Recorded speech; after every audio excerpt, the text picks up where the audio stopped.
Ui, rasa nak buat sujud syukur hari ni sebab ada juga kelab yang berminat untuk dapatkan Liam Delap.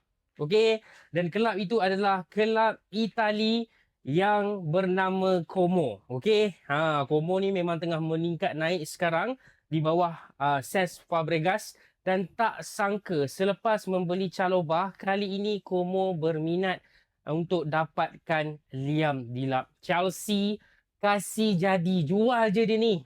Hantar sejauh-jauhnya daripada Stamford Bridge tu. Aku dah tak sanggup lah nak tengok dia ni. Okay, so jom kita sembang sikit pasal rumours yang ini. Sebelum tu, korang yang minat konten-konten bola sepak, boleh tekan butang follow dekat sini dan tekan mantap. Alright, so baru-baru ni memang ada rumours daripada jurnalis Tier 1, termasuklah Fabrizio Romano sendiri, yang mana Como memang dia dah approach Chelsea tanya pasal Liam Delap.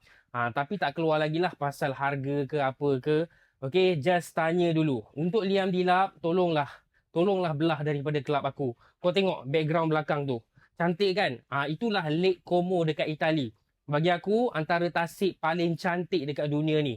So, Liam Delap, daripada kau terperap dekat London yang mendung tu, eloklah kau pergi dekat Lake Como yang penuh dengan sunlight, yang sangat cantik, nature dia sangat okay, tak main bola pun tak apa, kau lepak tepi pantai je. So Liam Delap, please go to Como as soon as possible. Cuma masalahnya sekarang Chelsea ni tamak sikit. Ada ke dia value Delap ni dengan harga 50 juta? Dia nak jual Delap dengan harga 50 juta. Kepala bapak engkau. Kau ingat ada orang nak beli ke? Tapi Chelsea kan, Chelsea ni pandai jual. Okay? Cuma aku rasa bila Como approach ni, aku tak rasa dia nak beli. Aku tak rasa ini adalah permanent transfer. Most probably ini adalah loan deal. Okay? Kita tahu kebanyakan kelab-kelab dekat Serie A ni memang miskin. Memang kaki-kaki pinjam punya.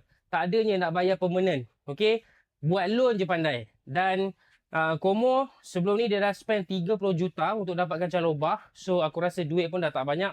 Mungkin akan dapatkan Liam Delap secara loan. Loan pun loan lah. Janji aku tak nak tengok Liam Delap dekat season baru ni. Tapi sekarang kita ada dapat satu berita yang agak kurang menyenangkan.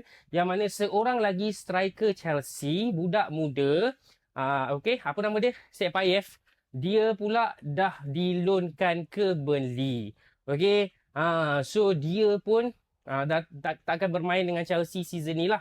Okay. So aku sebenarnya mengharapkan yang dia akan jadi our third choice striker selepas Joao Pedro dan juga Nicholas Jackson.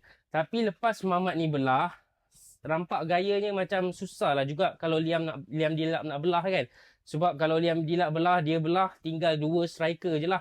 Itu pun kalau kau nak panggil Jackson tu striker. Bagi aku, he's definitely not a pure striker. Okay, lebih kepada second striker ataupun even number 10. So, our only striker is actually Joao Pedro. So, itu memberikan sedikit masalah untuk Chelsea. Apa-apa pun, masalah ke tak masalah ke, kalau ada offer untuk Liam Delap, tolong terima offer tersebut. Aku dah tak nak datang ke Stamford Bridge dan melihat pemain ini bermain depan mata aku. Aku datang Stamford Bridge hari tu, aku nampak dia ni main atas padang. Aku datang SSI, aku nampak dia ni main atas padang. Tolonglah, the next time aku datang, no more Liam Delap. Alright, so itu saja guys. Macam biasa, yang nak support Wibro, tekan butang follow. And kalau korang nak beli jersey Chelsea season baru, warna hitam ada, putih ada, biru ada, korang check link kat bawah.